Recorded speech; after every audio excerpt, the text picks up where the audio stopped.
Greetings, ladies and gentlemen of the internet. I am Speedy4, and welcome back to another episode of ModTro64, the show where I basically pick a game and, well, just talk about it. Hey, it's been a while, and I mean a long while.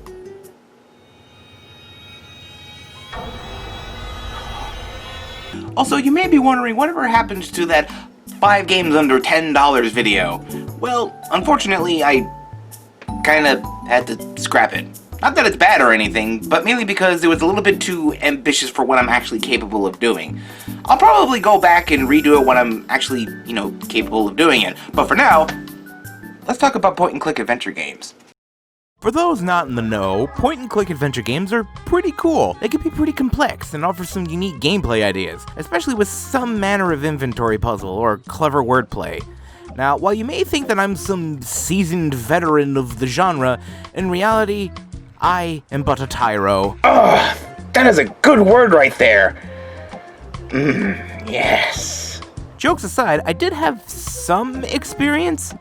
In fact, the first game I ever played in the genre when I was a kid was Sam & Max Hit the Road. I never really got that far in the game. I mainly just played the Battleship minigame and never completed it.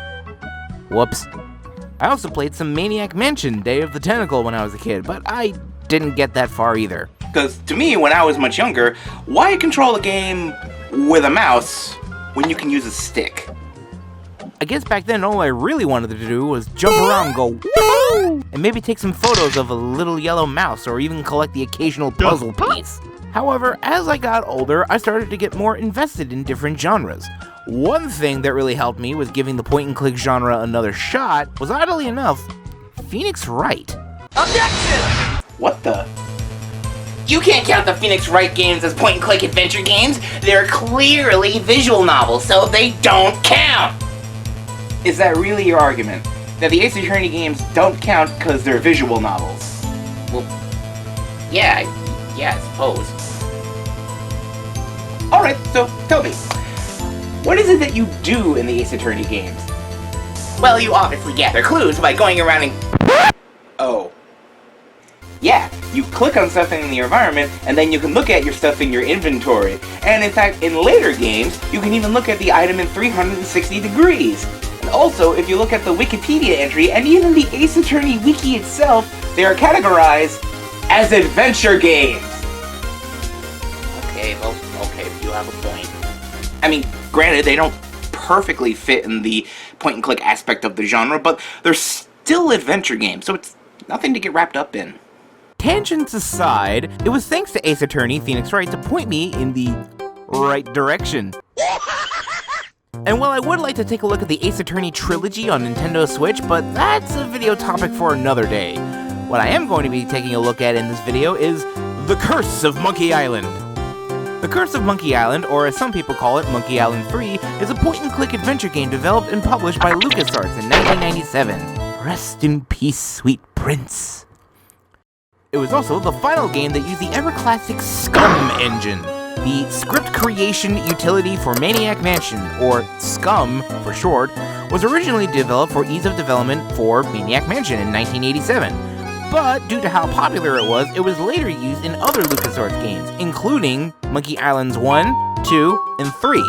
But at the same time, Curse of Monkey Island was also the second game that used LucasArts' interactive streaming animation engine, or Insane Engine, which explains the shift in art style from Monkey Islands 1 and 2. The designs were done by Larry Aaron, who would later co-found Crackpot Entertainment.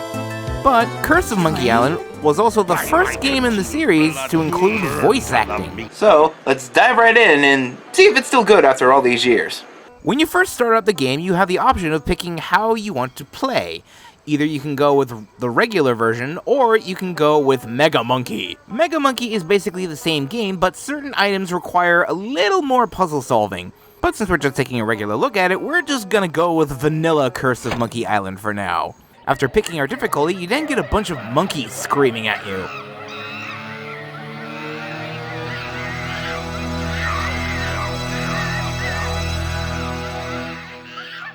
Oh, I get it. It mimics THX. That's funny. But soon we get a look at our protagonist, Guybrush Threepwood. It's an odd name, yes, but it kind of grows on you after a while. Also, can we talk about the theme for Monkey Island? Because, my gosh, it's glorious.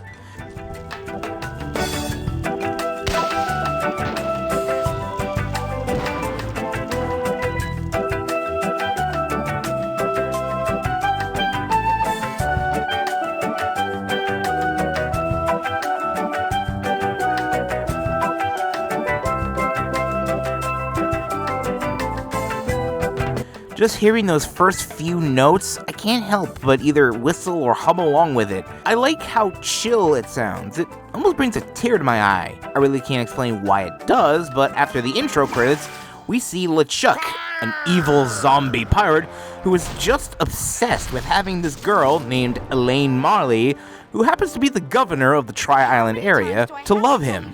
He's basically the whole trope of creepy dude who cannot take a hint. Anyway, after blasting us with a cannon and fishing us out, he throws us in the hold, so now we get to experience the game for ourselves. While you can use some buttons on your keyboard for certain actions, this game is controlled entirely with the mouse. Clicking the right mouse button will open up your inventory, and if you hold the left mouse button, you can pull up the verb coin, which allows you to either use, examine, or talk on certain objects or people. On the one hand, this may seem like the game is holding your hand, but if you already know what to do, you can easily pick out the appropriate verb. So, I'm okay with it. Anyway, we talked with this little dude named Wally and learned what LeChuck is up to. Apparently, he plans on using a demonic voodoo cannonball to blast Elaine so she'd become an undead pirate like LeChuck, and then shower her with gifts of gold and whatnot. Obviously, this is bad, so we need to stop him. After chatting with Wally, we get him to realize that he's not cut out to be a pirate. Pick up his plastic pirate hook, grab this ramrod, and man the cannon. And you know what that means. We get to fire the cannon!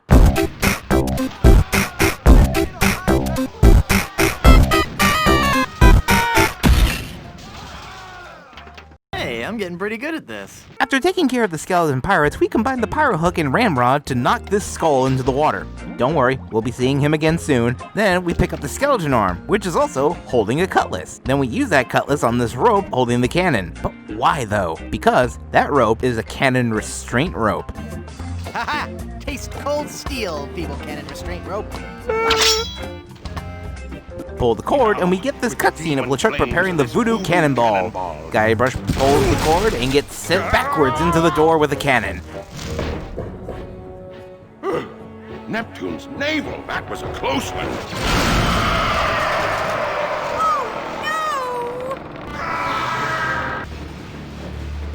So now that we have taken care of LeChuck, we now have a different problem.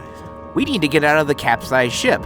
This is where Curse of Monkey Island really shows you what kind of game you'll be playing. Now, if you were in this situation, what would you do? I think logically, most of us would see the hole in the ceiling that leads to the surface, and we just need to find something to let us reach it. But that is not the solution.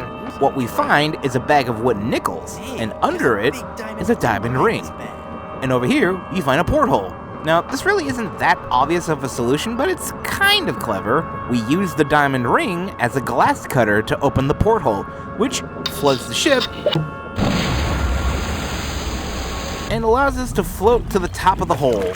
This idea of subverting expectations is kind of a thing in the Monkey Island games. Anyway, now that Guybrush is out of the ship, we see that after this, Guybrush proposes to Elaine with the same diamond ring he found in LeChuck's treasure hoard. Elaine says yes, but Wally shows up and congratulates Guybrush on the wedding, and talks about how the ring looks similar to a cursed ring LeChuck had in his treasure hoard.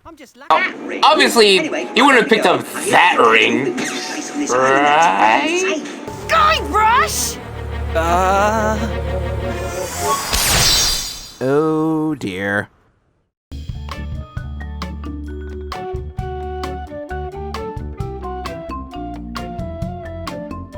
Oh no! Elaine? Oh, she's not gonna be happy about this. Yeah, this game is separated into little parts, and part 2 is figuring out how to lift the curse off of Elaine. We can either go left or right, and we're brought to the island map. There's a couple of different maps, but for now we're looking at the map of Plunder Island, and we can go anywhere we want.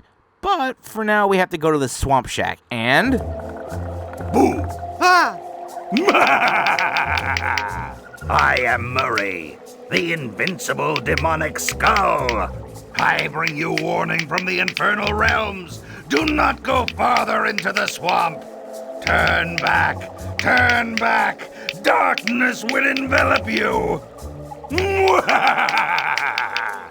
Yeah, this is Murray. He's that skull we knocked into the ocean not too long ago.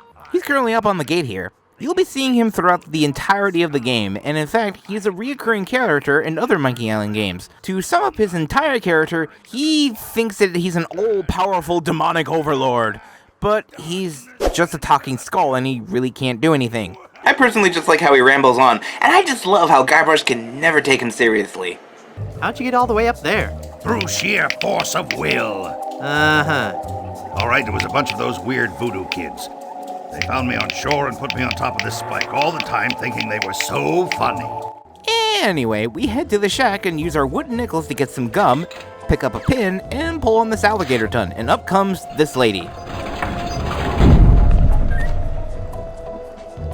Don't I know you from somewhere? This is the Voodoo Lady. She is also a recurring character, appearing in the first game, The Secret of Monkey Island, and eventually in later games. She does have a name, but we don't know it yet, and everyone literally just calls her the Voodoo Lady. She just basically acts as a mysterious figure who helps out Guybrush on his quest, giving him advice on what to do. She does have a big role in the entirety of the Monkey Island games, but that's for a later video. After chatting with her a bit, we tell her about what happened to Elaine, and... Do not panic, Guybrush. She will be safe until we can break the curse. You only have to worry about her being stolen. Where did you hide her? Hide her? You didn't hide her? She's a solid gold statue on an island full of pirates. What were you thinking? Yeah, kind of a dumb move there, Guybrush. After watching the ship sail away, we head back to the Voodoo Lady and tell her what happened. After chatting with her, there are 3 things we need to do. Find a crew, figure out how to get to Blood Island, and find a ship. The reason we want to find Blood Island is because the only way to lift the curse off of Elaine is by replacing it with another, yet uncursed diamond ring with the same or greater value. And legends say that there's a huge diamond ring that once belonged to a debutante who never married, and supposedly this is the island Where you will die. We'll get into that later. So now we make our way to the town here called Puerto Pollo. That's funny. Here we can fully explore Puerto Pollo, but first we need to go into the Barbary Coast. This is where we can find our crew. Are you guys pirate barbers? We prefer the term buccaneer hairstylists. Great. Maybe you guys can help me find this huge diamond ring I'm looking for. Guybrush. Yeah, it's supposedly enormous, and it's on Blood Island. Guybrush. Never heard of it. It's a funny story, really. I need it to lift this curse that's turned my girlfriend into a solid gold... Guybrush! Wait a second, did I just share too much? You think? Anyway, these 2 pirates we can talk to, but when we try to talk to this big guy, this dude named Captain Rottingham tells us to be quiet and wait until he's done with his hair. Aye, laddie, you'll have to wait your turn. It's the pirate way. This guy, Edward Van Helgen, won't join our crew until we can prove that Guybrush is a gentleman and who is his equal. And this is Bill. That's your pirate name, Bill? Cutthroat Bill. Oh, I see. Well, that puts a whole new spin on it, doesn't it? And he won't join our crew until Guybrush can prove that he is capable of finding treasure. So we just need to find something of value. We explore a little more and we come across the theater, where we can find a glove, a wand, and some dandruff? Only it's not dandruff. It's lice. Ugh. But there's a sticker on this trunk from Blood Island. Which means that someone has been there before. As it turns out, this guy named Slappy Cromwell has been there before, and he claims that someone named Palido Domingo frequently charters there back and forth. Which is good news to hear, because that means he has a map, and the sooner we find him, the sooner we can get that map. Slappy here says that he can be found at the Brimstone Beach Country Club. Now, with information in hand, we head back to the Barbary Coast, where we use our glove to challenge Van Helgen to a duel. It's time to duel! And yes, you actually duel with banjos. This puzzle is basically just Simon Says, but one thing to note is that the strings are numbered, the top string being 1 and the bottom string being 5. So if you just say the numbers, you're able to match him. Eventually, he'll just start shredding the banjo like it's an electric guitar. Wait, Van Halen? Oh, okay, I get it. Anyway, since we clearly can't beat him, there's only one thing left to do. We shoot him. What? You shot my banjo. You can't be sure of that. That shot may have come from the grassy knoll. Of all the low-down tricks, I never heard of anything so low. I completely misjudged you. You are a pirate after all. I'd be proud to join your crew. Great. I'll just pack this stuff up and get ready. And give me back my gun. And with that, we got our first crew member. Also, we still have a pocket full of lice, but we can immediately get rid of / use them at the barber shop. Just place them on the comb as fast as you can, and... Holy infestation! You've been struck with the hair demons. What are you talking about? The cursed head vermin, the scourge of every hygienic sailor on the 7 seas. That's a lie! Sure as I'm standing here, they're wriggling about your scalp like a pack of wretched sea lions. Good analogy. This calls for drastic action. I'm bringing in old Ironsides. No, let's not be too rash. Rash. That's a bad sign. There's no time to lose. I'm going to have to amputate. No, you'll ruin my hair!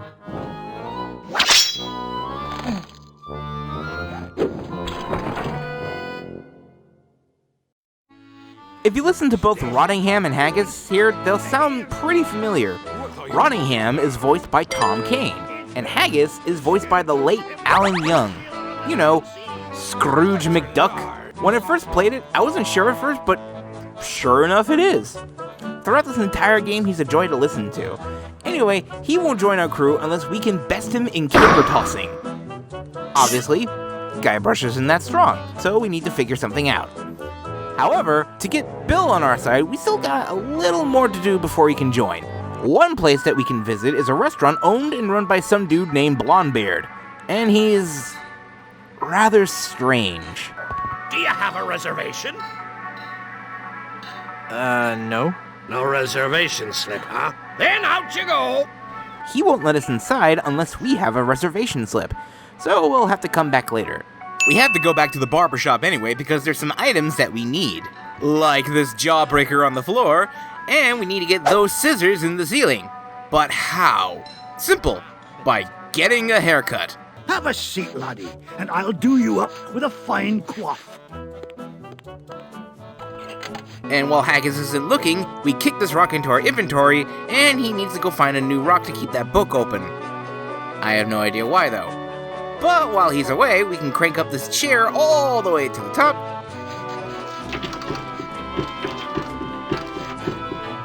Grab these scissors and be on our merry way. With scissors in hand, we walk over here to find a small boy selling lemonade, and his name is... Kenny Foulmouth. He's selling lemonade for a nickel apiece, and has a bottomless mug policy. Only costs a nickel. And best of all, I have a bottomless mug policy. That does sound like a good deal. Sure, I'll take some lemonade and... Oh... Bottomless mug policy. Ugh. Obviously, we've been cheated, so we need to find a way to get back at him and get that bottomless mug. For now, we need to use these scissors on the overgrowth over here. We then pick up a flower. I wonder what kind of flower that is anyway. Ipecac, Cephalus ipecacuana, one of the creeping vines common throughout Plunder Island. The syrup made from the ipecac flowers was used by the early settlers of Plunder Island as a purgative. Keep that in mind, it's important. Anyway, after cutting through, we can finally make our way to Danger Cove. That's where the pirates who supposedly kidnapped Elaine are hiding out. We come to a cliff with a bunch of stuff and a snake crossing sign. When we investigate... I wonder what this sign means. Snake crossing?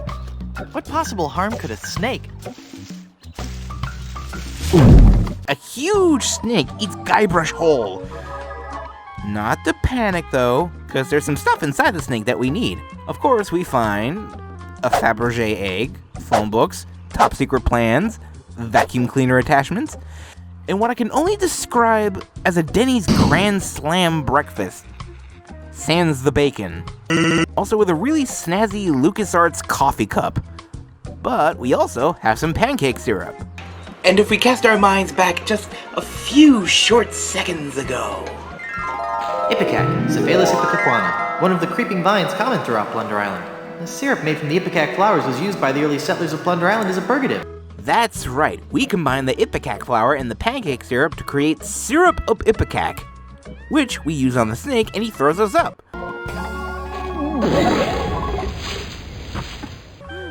Over the cliff, and into some quicksand.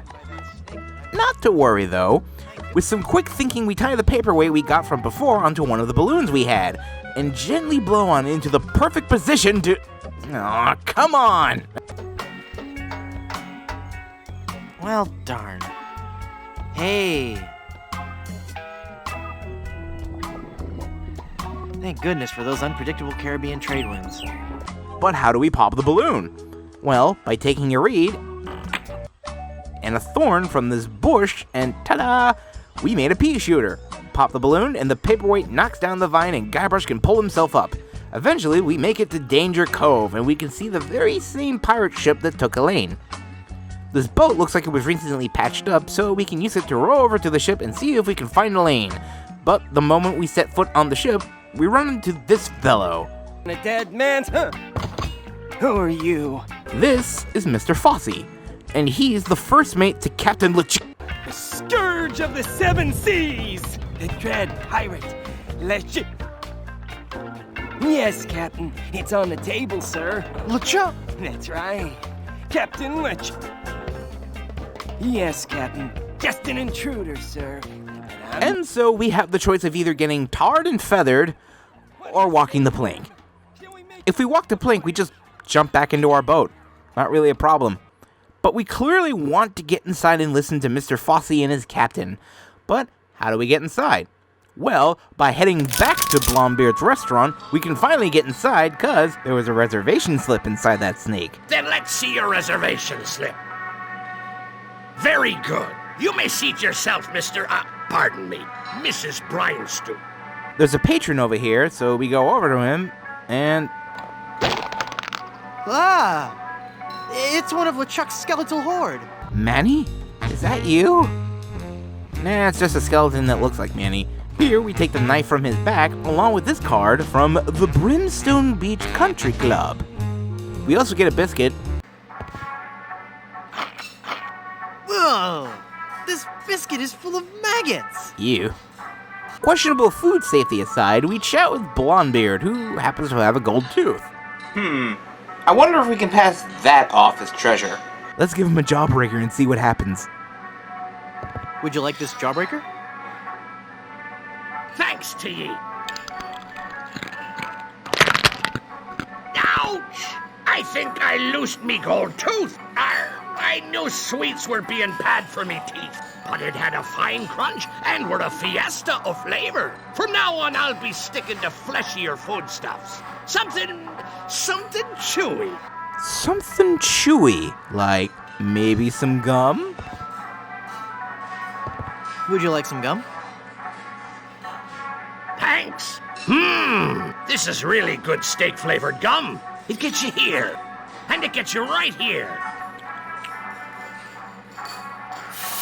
Oh, hey, look at that. Now we just pop the bubble with a pin, and the gold tooth is ours. We also talk with Blondebeard about his restaurant. Apparently, some creature called El Pollo Diablo has released all of his chickens into the wild, and that he has a big order he needs to fill to some pirates on Danger Cove, along with not having enough time to cook it properly since he has a 30 days delivery or it's free policy. Someday he'll return. For me! But mark this, I'll be ready for him. And a 7-foot chicken means me business will be thriving once more. So he intends on catching a 7-foot-tall chicken. We'll keep that in mind. For now, though, let's show Bill our brand new gold tooth.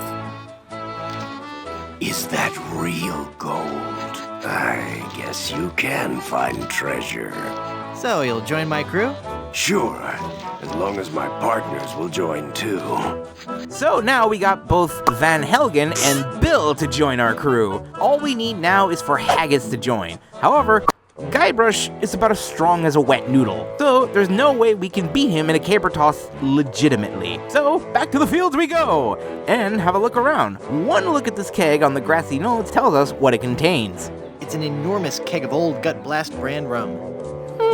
Sounds flammable. So we saw one of the legs off the sawhorse with the knife we got, and the keg rolls down and hits this tree right here. I wonder what kind of tree that is.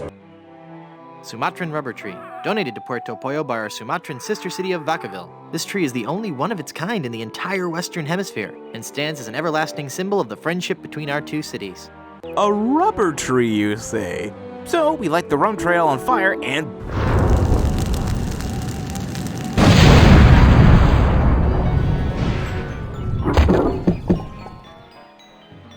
Rubbery caber. I'm sure us blowing up a rubber tree won't come back to bite us in the end. Right? Anyway, we challenge Haggis to the caber toss and win. Hey, I win! So now we got our crew. Now all we need to do is find a lane and get a map from Palado.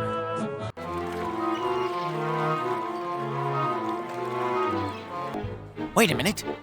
There's something else. It's some kind of footwear. Hey, those are nice boots. But they're still hot. Ow, ow, ow, ow, ow, ow, ow.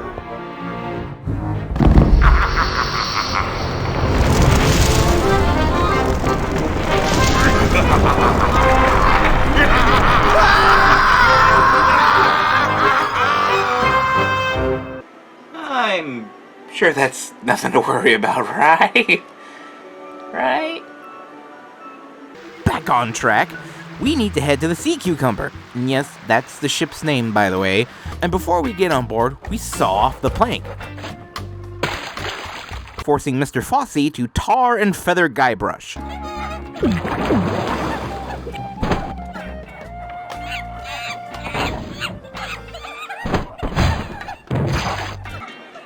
But why did we go through with this? Now Guybrush just looks like a giant walking Oh! That's right. We pretend to be El Pollo Diablo. In fact, if you go to Puerto Pollo, the swamp, and the Brimstone Country Club, everyone will think you're El Pollo Diablo. It's El Pollo Diablo! Kill him! Uh-oh. It's El Pollo Diablo. The demon chicken! We don't serve your kind here. Beat it! Get me the scissors! Eviscerate him! He'll regret ever setting claws in this place. I want the neck! El Pollo Diablo! At last, one of my demonic brethren come to set me free! Oh, brother. Come, release me, so that I might run free alongside you as we terrorize the mortals of this island. I'm out of here. Wait! Don't leave! Except for Kenny, who knows for sure it's just Guybrush tarred and feathered. I'm sorry. I can't take you seriously while you're dressed like that. Anyway, we walk into Blombeard's chicken and... Madre de Dios! Es el Pollo Diablo!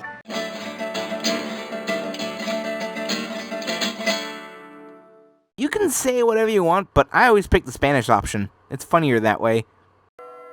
Sí, he dejado en libertad los prisioneros y ahora vengo por ti. Well, you're not taking me without a fight. So we get conked on the head, and we end up in the captain's quarters of the Sea Cucumber, where the captain is an ape. Wait, so if the captain's a chimp, then that must mean... Aye, aye, Captain. Fresh bananas for the whole crew! An utter loon. Now, obviously we can't just walk on out of here, but we need to get rid of Mr. Fosse. So, how do we do that? Well, since Mr. Fosse takes orders from Le Chimp, we just need to make him think that Le Chimp is talking to him by using a ventriloquist book we got from the theater. Mr. Fosse, I've been thinking. Are you all right, Captain? You sound different. Don't interrupt. Sorry, sir. Maybe it's time we gave up pirating. I mean, take a look around at me, at the rest of the crew. We're all monkeys. You mean in the Darwinian sense, sir? No, I mean in the quite literal sense. Have you noticed that the crew is happier swinging from the masts than swabbing the decks?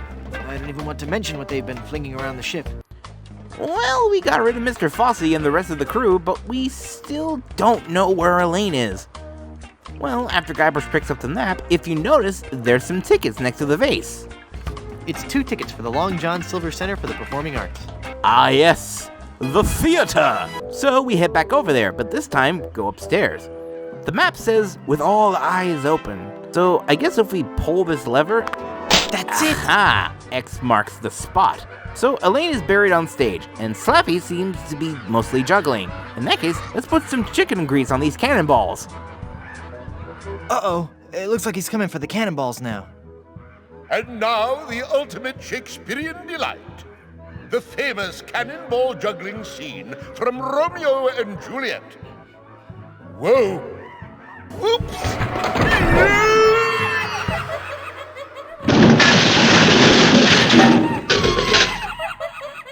I'm glad it had a happy ending and he got the girl in the end. Amazing. And with that out of the way, we dig up Elaine and store her up in the crow's nest on the sea cucumber. And now we... Nice boots, huh? Sorry. Hey, what do you know? I really am big bone. Uh-oh. Quiet. Here comes Captain LeChuck.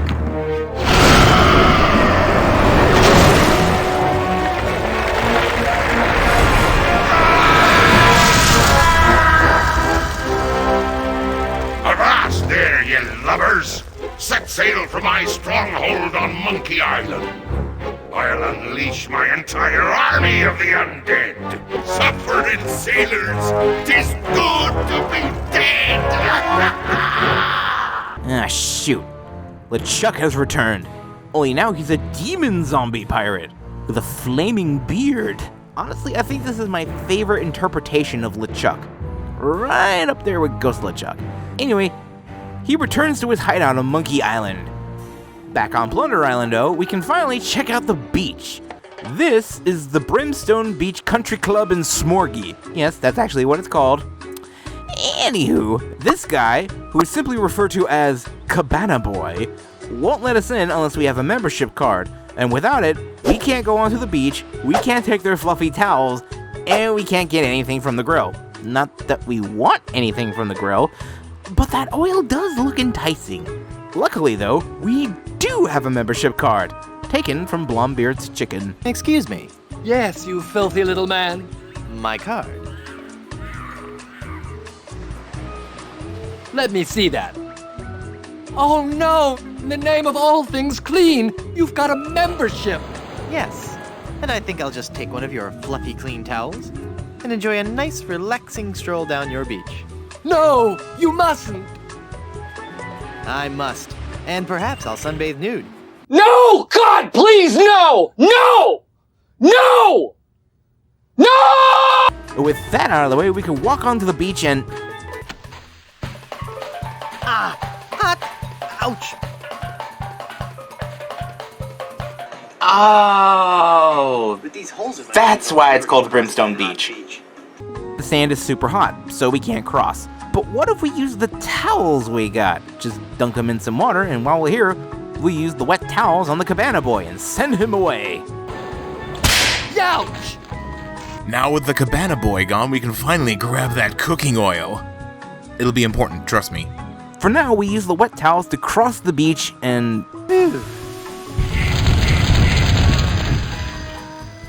Oh, that's hot. That's hot. Anyway, we finally get to this pasty-looking dude, and this is Palado Domingo. So we talk with him, making the occasional jab at how pale he is. You're so pale you make snow look tan. I think that one's my favorite. Anyway, he has a map, but it's tattooed onto his back, and he won't show it to us unless he turns over to tan his back. And considering how pale he is, that's gonna take a while. How long have you been out here? Since December. Fun fact about this line, depending on when you play this, he'll say a different month. He'll also have some special messages on certain holidays. Fun trivia facts aside, we need to get him to flip over, but how do we do that? For now, let's take this mug. We can use it to get back at Kenny. Swap the mugs and enjoy that sweet and refreshing lemonade.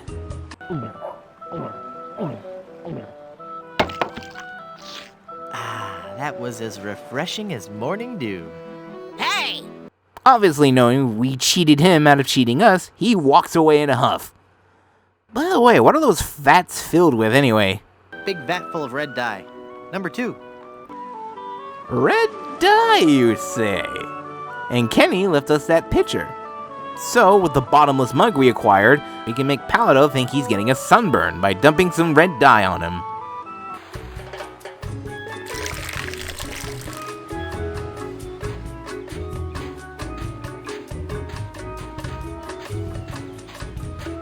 Look, Palido, you're burning. Ah! All those months in the sun and my tan is just gonna peel away. I better turn over. Good idea. And now we get to look at the map. I'll never memorize that map. It's far too complex. So, pour some cooking oil on his back and it actually burns. So now we can... Before we go any further, I just want to warn anyone who's easily squeamish to look away during this next bit because it's kind of gross. Playing the scene in 3, 2, 1... I really wish I didn't have to do that. And I really wish I didn't have to see that. Okay, so now we got ourselves a map to Blood Island, despite how gross it is. Now that we have a crew, a ship, a lane, and a map, we can now set sail for Blood Island! To lift the curse and save Elaine! How about it, guys? Let's get moving towards Blood Island. Let's head on out and find our fortune. Guys, this might be more difficult than I first imagined.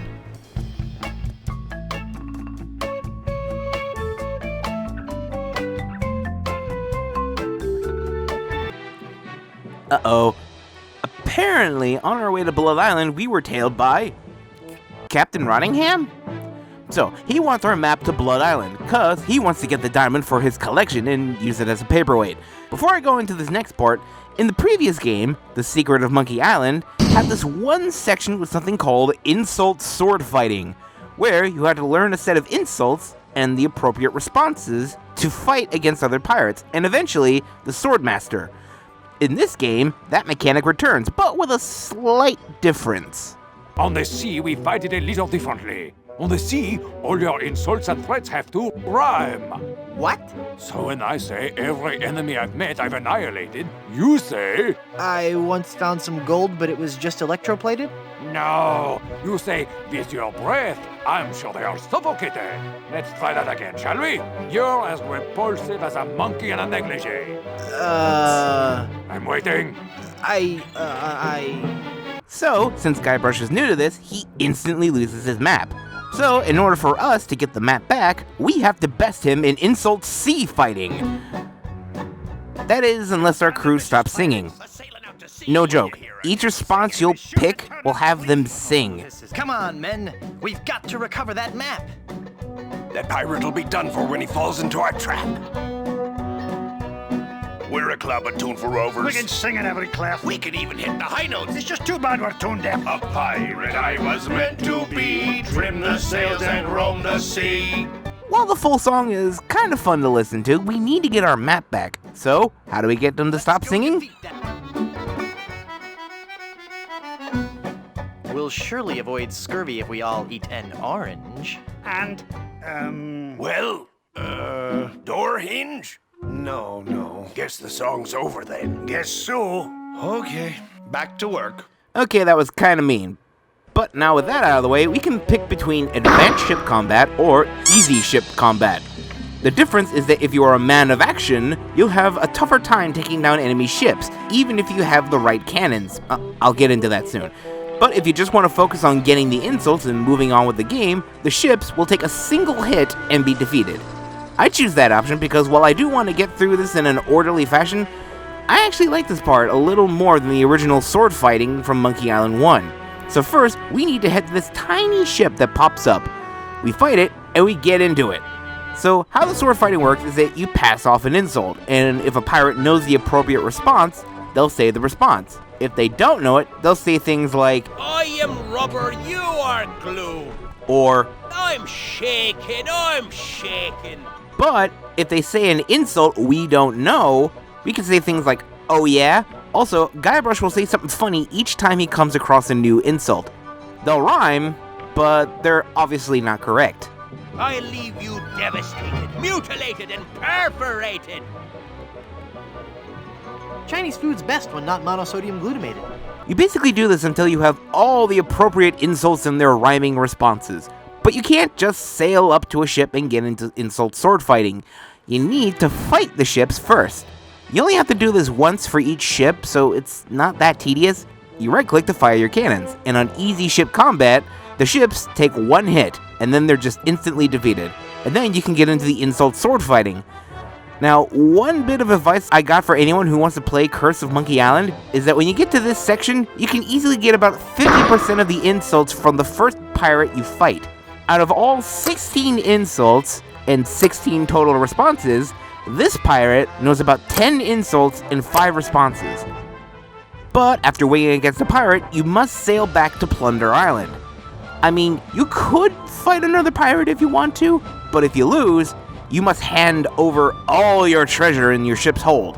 Because what you do with that treasure in that hold is that you take it back to Kenny, who is selling cannons now for some reason. I'm running guns. Tell me you're lying. I never lie anymore, mister. You've shown me the light.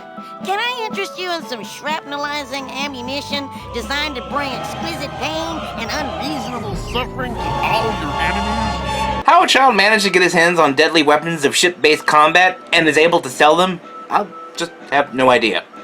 In any case, these cannons will come in handy, because each time you successfully win against a pirate, you come back here to level up your cannons. You keep doing this until you have the same type of cannons as Rottingham. I love the insults in this game. They're genuinely funny. Killing you would be justifiable homicide. Then killing you must be justifiable fungicide!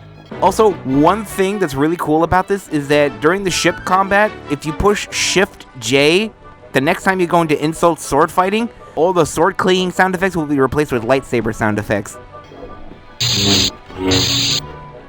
That's pretty cool. Eventually, you'll get all of the insults and all of the responses, or at least a good majority of them.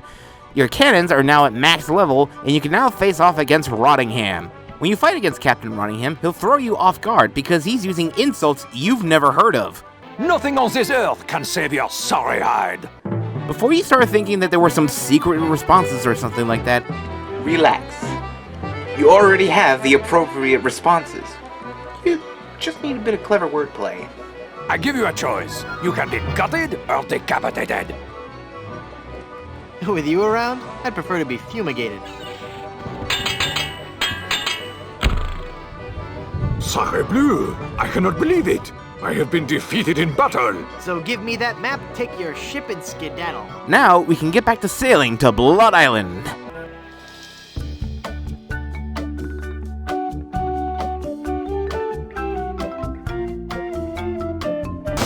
We've got to keep her on course for Blood Island!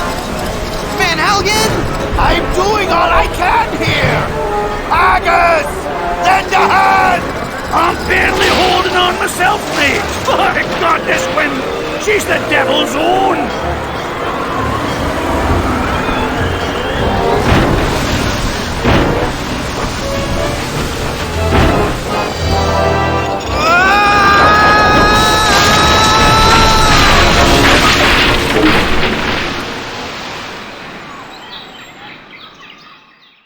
Guybrush manages to find Blood Island, but not before crashing the ship onto the beach, which causes the crew to go on a mutiny against him.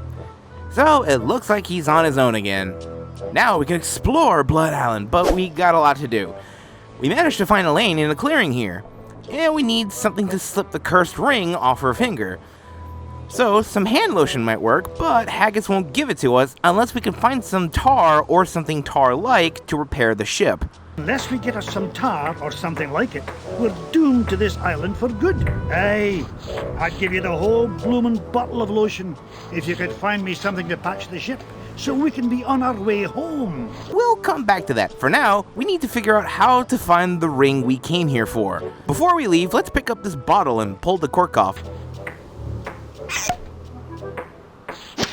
And then head to this hotel.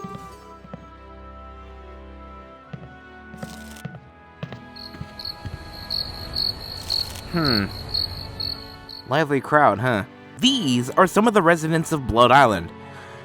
There's this fortune teller named Madame Zima, and the owner of the hotel bar, Griswold Goodsoup.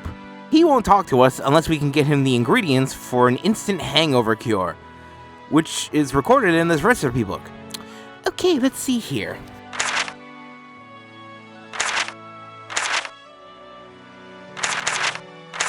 We need an egg, pepper, and hair of the dog that bites you? The pepper and egg I can understand, but dog hair? Weird ingredients aside, let's talk to Madame Zima.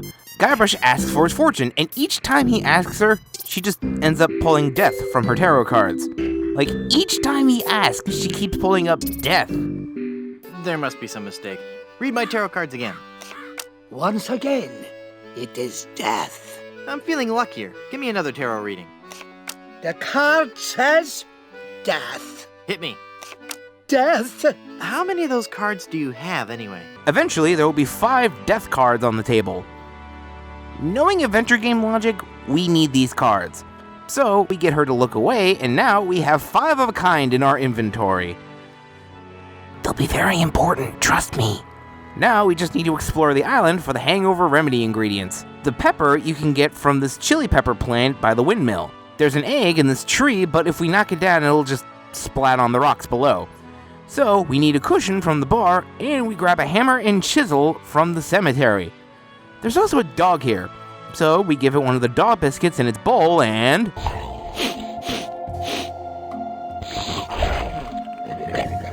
Ow! He bit me!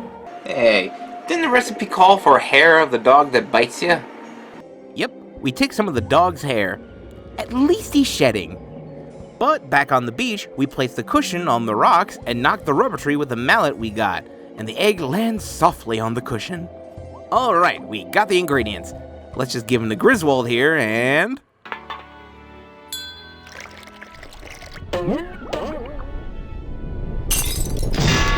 Ah, much better. Here, you can take the rest. So, now that he's feeling much better, we can talk to him.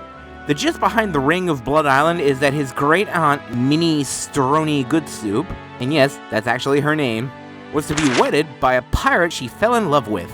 But on the night of the rehearsal dinner, her fiancé had pried the diamond off her wedding band and then sold it to smugglers on an adjacent island called Skull Island. And she soon died of a broken heart, and legends say that her ghost still haunts the Goodsoup family crypt, and that Griswold was left behind to care for the hotel/bar and casino, while the rest of the Goodsoups worked on repairing their legacy. So, we need to get into that crypt. By ordering a Caribbean body slam and mixing that head be clear stuff we got from Griswold, we... It just occurred to me that mixing medicine and alcohol is a really stupid and possibly lethal thing to do. If I were a real person instead of a lovably inept cartoon character with the potential for a few more sequels, I wouldn't even consider it. After a pretty trippy sequence, Guybrush passes out. So what's with the new guy? Oh, he's been like that for an hour now. Passed out cold. He'll come around. I don't know. I'm pretty sure he's dead. I guess that's the end of the game, then. What with him being the main character and all. Funny. I didn't think you could die in LucasArts adventure games. Well, maybe they're trying something different. When I should take care of him? Would you? It's bad for business, having him just lie there. Rest in peace and all that.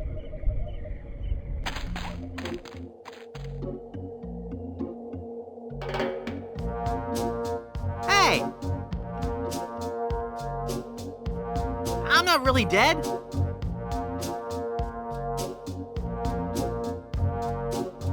Oh, come on, cut it out. Okay, that's kind of funny. Anyway, we get out after using the chisel and break open the coffin here, and... Yikes. There's knocking coming from that coffin in the middle?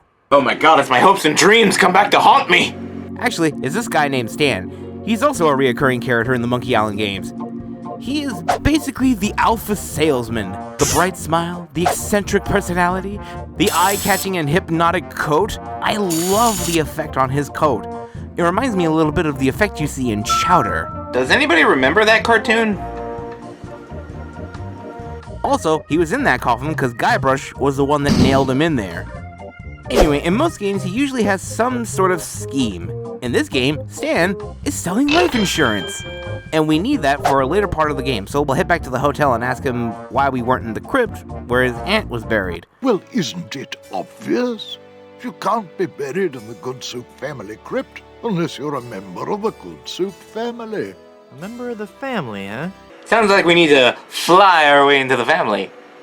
Get it? Because the whole fly in the soup and... yeah, I'll see myself out. That should be simple. All we need to do is bang this nail out of the wall, and then nail down this Murphy bed with the nail we got from the portrait, and the nails out of our own coffin from earlier. And we take this book from this corpse, which happens to be a history book of the Good Soup family. We basically make him think we're some long-lost relative of the Good Soups, and reciting a piece of trivia from the book is apparently enough to convince him we're part of the family. So, now if he were to die again, we'd be buried in the crypt. So, we fake die again, and this time, we're in the crypt. Remember way back on Plunder Island when we were talking with the voodoo lady and said how, even though we would find the uncursed diamond ring here, this would also be the island where Guybrush would die. Yeah, this is what she was referring to, in fact, that we would fake die in order to get into the tomb in order to find it. Kind of clever if you think about it. Let's have a look around. Let's check out this crack. Hey, there's a hole in the ceiling of this crypt. I think I might be able to squeeze through. Wow, it's a tunnel that opens on a deep, dark forest. It looks familiar somehow. As if I've seen it in a dream. Or maybe it's... I don't know. Great jumping monkeys! A terrifying horde of stunningly rendered rabid jaguars. They're coming right at me! Whew. It's a good thing I couldn't get through that hole. I'd be done for. To those who don't know, there was a joke in the original Monkey Island where you find a stump and you had to insert discs 22, 36, and 114 to access that part of the game. Although the joke is that the game only came with 5 discs. Unfortunately, people didn't get the joke. They actually called LucasArts to ask where their missing discs were. And they removed the joke in future versions of the game. So we continue to explore and we find the ghost of Minestrone Good Soup. And talking to her reveals us that LeChuck was the pirate she fell for. My honey cakes, my widow schnoobums, my LeChuck. LeChuck is your schnoobums? He pried the diamond from its satin during the rehearsal dinner. Oh, what a fool I was. She also tells us that there was someone by the name of Charles de Goulash that she may have fancied, but he checked into the hotel one night and mysteriously disappeared. Could it be that corpse that we saw back on the Murphy bed in the hotel? We're also trapped in this crypt, so we need to find a way out. We come over here, pick up this crowbar, and... die! Oh, I'm not going to do that again. I think I broke my skull. I'm all skull. Ah, yes. It's Murray again. So we pick him up, and we use the skeleton arm to grab a lantern from the other side of this crack on the wall, which we place on the crypt, and make the scariest shadow puppet using Murray as a head.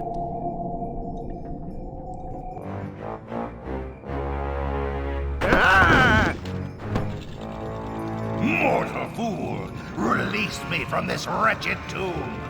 I must be set free, or I will haunt you forever! I will hide your keys beneath the cushions of your upholstered furniture. And never more will you be able to find socks that match. All right, hang on. I'm coming. Great work, Murray. Simply brilliant. We let Murray go, and we head back to Stan, who has turned this tomb into an office. Welcome back to Mutual of Stan. Kind of impressive. We get some life insurance from him, because if we were to die, we'd get a whole lot of money. So we head back to the hotel and enter this door here, which has a refrigerator magnet, some nacho cheese that we need a slice of, and a death certificate. This hereby certifies that P. Hamilton, good soup, met his demise, at least once, on Blood Island. Which we show to Stan and get a whole lot of money. It looks like I'm left with no choice but to acquiesce.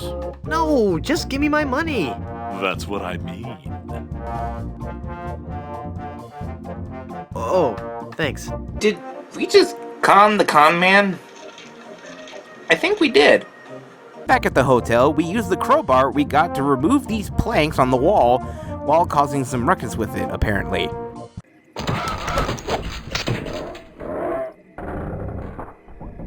Then we pry the Murphy bed and launch Charles's rotting corpse into the night sky, where he is reunited with Minnie in the crypt.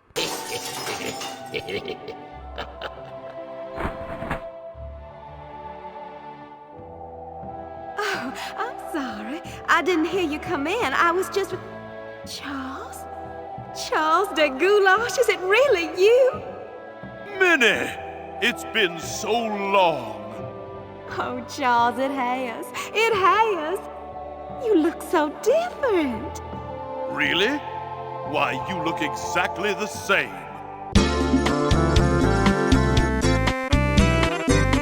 They seal their love with a kiss, and then they move on into the afterlife, leaving the ring behind. Alright, we got one part of the ring. Now we... Have you found her, you cadaverous canine? Yeah, nope. Nope, she's not on Plunder Island, Captain LeChuck. Then scour the seas, you ossified rats! Hunt them down, then bring them to me. Burn down every island in the Caribbean if you have to, but bring me my bride! And more slaw! Curse those villains! They never give you enough slaw with these value meals. Yeah, sounds like LeChuck is getting closer to finding us. We'd better hurry. We need to head back to the hotel because we need to pick up this jar. Then we head to the windmill from earlier and we fill up this jar with some sugar water from this barrel, which we place on the stump at the clearing. And we got some fireflies, but make sure you poke holes in the lid before catching the fireflies. Don't want the poor things to suffocate. Now we have ourselves a makeshift lantern. Just place it in the lighthouse and boom! We got the lighthouse working again. Which is good because we need this guy right here to take us to Skull Island. But he won't take us there unless we give him a compass. The one place we haven't checked out are these strange lights on the hill. So we go there and it's a village. Run by vegan cannibals? So what, do they, like, substitute human flesh with, like, tofu or something? Oh, would you look at that? They have a huge block of tofu. I was kidding! Jokes aside, we actually need this block of tofu here, as well as this auger and this measuring cup. We also talked to this guy, who's actually the same guy from Monkey Island 1. He basically goes by the name of Lemonhead. He tells us that after LeChuck had turned Monkey Island into a carnival, his tribe migrated to this island, and the volcano god of Mount Acidophilus, named Sherman, and yes, his name is Sherman, is apparently lactose intolerant. When we first landed on this island, the volcano god was most upset, belching out smoke, vomiting up lava. It was disgusting, really, and potentially hazardous. We knew we had to do something to pacify the volcano god, and we assumed a good sacrifice would do the trick. A reasonable assumption. But when we threw the sacrifice into the volcano, Mount Acidophilus erupted violently. We thought Sherman was upset at us, so we started making sacrifices every day. We tried everything: fish, poultry, livestock, phenylalanine. The usual. Then one day, we tried brie. There was a huge eruption that nearly killed us all. What happened? Sherman is lactose intolerant. Ah, it all makes sense now. So, we make a mask out of the tofu we grabbed, put it on off screen,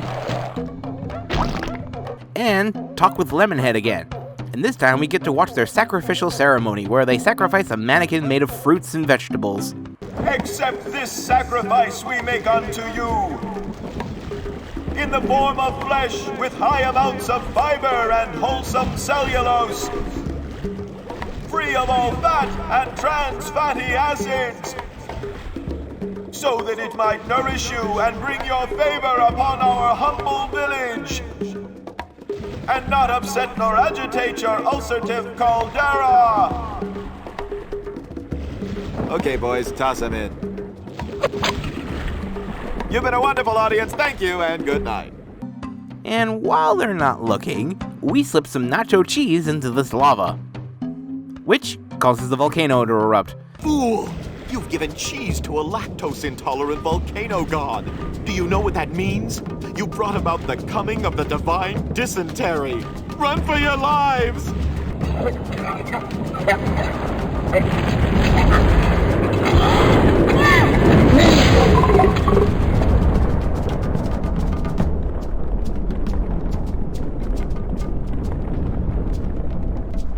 And then we head back to the hotel, put the rest of our cheese in this pot on the barbecue to melt it, and we give it to Haggis in trade for the lotion. I'm sure causing a volcano to erupt and causing fire and destruction on this island's ecosystem and inhabitants to make a thing of nacho cheese he used as a substitute for tar to get a thing of lotion is probably worth it, right?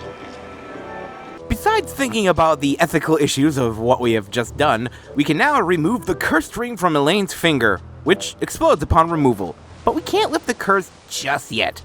We need to head back to the beach. And then we read this encyclopedia we got from that snake back on Plunder Island. Volume C, and it's mostly digested. I can only make out page 243. A compass is a magnetized bit of metal floating in a solution. What a completely random piece of trivia. So we stick the pin in the cork, grab some seawater with the measuring cup, rub a refrigerator magnet up against it, and then place the magnetized pin, and ta-da, we get a compass. Then we give it to the flying Welshman. Ha, Welshman, that's funny. And then we sail off to Skull Island. Steel your courage, boy, now, before you gaze upon the terrible, horrible face of Skull Island. That's a duck. What are you talking about? Don't you see the skull? This island doesn't look like a skull at all. It looks like a great, big, enormous duck. It should be called Duck Island. Well, you see, you gotta squint and sort of turn your head and... Ooh, it's just so scary.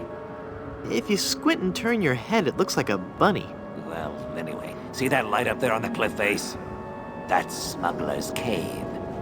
It's run by King Andre, the greatest smuggler in the world. So, we get on the dumbwaiter and we fall. But not to worry, we use the umbrella from our fruity drink from earlier to make the safe landing, Mary Poppins style. And now we talk with this guy, named King Andre. He's apparently the head of Skull Island. I love the introduction because he's kind of a parody of Bond villains for some reason. 3-point. Guybrush 3-point. Very well, Mr. 3-point. I am King Andre, and this is my associate Gruff. Were you looking for something in particular? The Good Soup Family Diamond. LeChuck stole it, you bought it, I want it. Now. Please, sir? But we have so much quality merchandise here at the Pirates Club. Our prices get lower every day. Everything a pirate or pirate in trading could possibly want is here for the right price. Anyway, he has the diamond we're looking for, and he won't give it up unless we can beat him in a game of poker. But perhaps we can make a deal. My partner and I are very fond of cards, poker in particular. How about a little wager? If you can defeat us at poker, you win the diamond. Sounds fair. Yes, fair. Now, obviously, knowing Guybrush, we'd probably be terrible at poker, but remember those tarot cards we got from earlier? We combine them with the cards from our hand, and we pass them off as 5 of a kind, in which we win, but Andre threatens to kill us. Luckily, the guy from earlier opens the door and blows out the candles, and then we make our escape. You idiots! You blew out the lights! I got the diamond. Not for long, you little... Don't! Hit him, not me, you cretin! Who are you calling up? There he goes! Get him! Got what I needed from the smugglers. Good.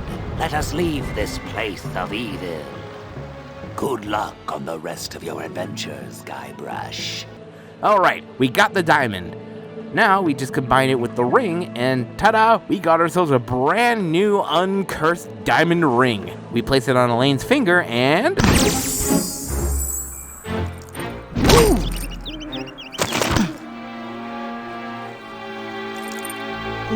Elaine, are you alright? Guybrush? Where are we? You're okay. We're on Blood Island. LeChuck's ring had a terrible curse on it, but I put everything right. You're safe and everything's gonna be fine. Just fine. Oh, that's not good.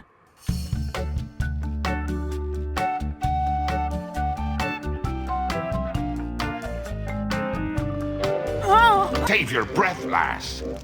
You'll be needing it for when you scream, I do. So, yeah, we got captured by LeChuck. And here, in this part, is where LeChuck basically acts as exposition for how this game and Monkey Island 2 are connected. I mean, it makes sense, but if you played Monkey Island 2, or at least seen a playthrough of it, you know that this is a little bit of a cop-out. But it's not that big of a deal. I mean, it's kind of entertaining to hear LeChuck talk about this stuff anyway. I knew about Rap's absent-minded tendency to leave his gas burners on. So I arranged for a fully lit cake to be delivered to him on his 35th birthday. You can hear the explosion as far as Booty Island. That's horrible. Steamin' weenie indeed. Anyway, after hearing LeChuck talk for about as long as Guybrush can stand, or at least until we're ready to move along, he turns Guybrush into a child. Oh dear. So, now that Guybrush is a child, we're kind of useless at the moment. Head foggy. Can't think. I'm swimming. Must concentrate and rescue Elaine. I've got to save Elaine. But how can I save Elaine when I'm just a little boy? Oh, if only I could think straight. Foggy, you say? You mean like a hangover? Yeah, in case if it wasn't obvious already, we need to make the hangover a remedy again. But we'll have to get a little bit creative since I don't see any chili peppers and I don't see an egg anywhere. But we can get the dog here from this mascot, who bites us, by the way. Ow, he bit me. Human Resources would like to see you after this. We then get the pepper from this pepper grinder, but where do we get the egg from? Well, let's get this toy anchor from this shelf by making this dog guy from before guess what our age is. A little fearsome buccaneer like yourself must be 7 years old. Ha! Wrong. I just so happen to be 20. Well, do you have any proof for your old pal Dingy Dog? You calling me a liar? You bet I am. I have my proof right here. Scum Actors Guild membership card. Guybrush Threepwood, age 20? We then place the anchor in the pie while this guy isn't looking, and we have the cannon fired, knocking this guy out.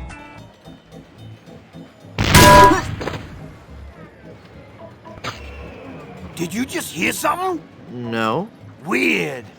And now we can go back there. Why though? 'Cause we're about to get pied in the face. What are you gonna do about it, vermin boy? This'll teach you.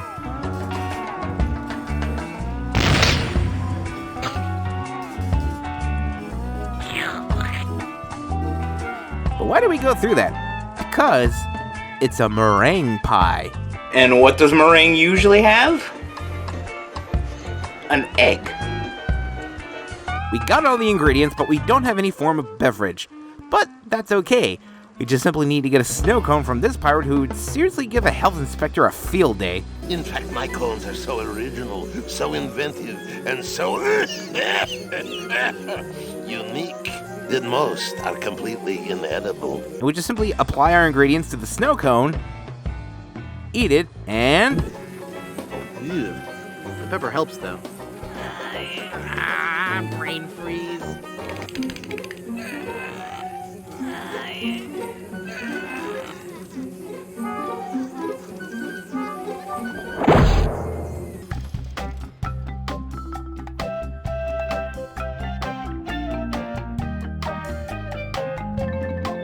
This is the final part of the game. It's not that long, but we do have some things we need to do. On the roller coaster, we ride around and explore some of the sets off to the side, which depict different scenes from Monkey Islands 1 and 2. We also need to get some items from the scenes for a trap we're gonna set up, all while LeChuck chases us from scene to scene. Elaine! Ah, Creepwood is only you. Have you seen Elaine? She told me she was just going to powder her nose, and I haven't seen her since. I can't even believe it. I fell for that one again. Now stand still, boy, so I can flame broil you. Uh-oh. Ouch! Ow! Eventually, you'll have some rope, oil, and a keg of rum. All you need to do is put the oil-soaked rope in the rum to act as a fuse. And then we wedge our rum bomb into the arm of this snow monkey. Then we just simply wait for LeChuck. Darn, here he comes. Aye, and I'll keep a coming after ye for as long as it takes to make ye one of the undead. And as soon as he shows up, just blow some pepper in his face and watch as you once again have defeated LeChuck.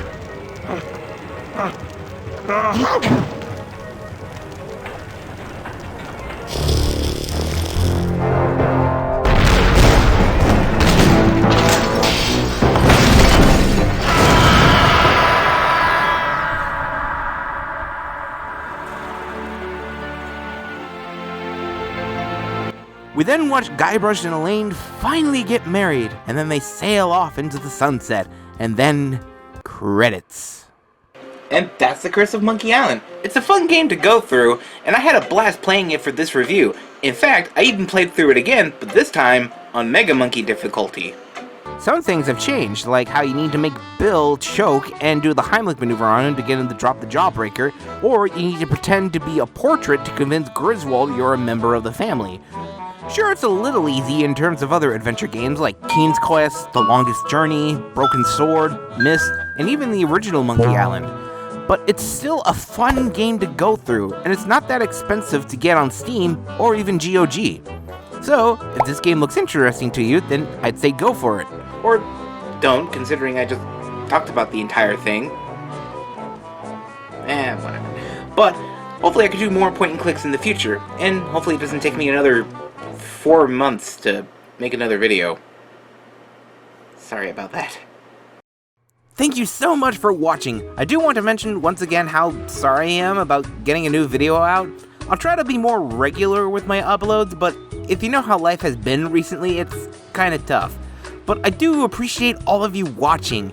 If you want to help support the channel, you can check out my TeePublic, Redbubble, and Displate stores.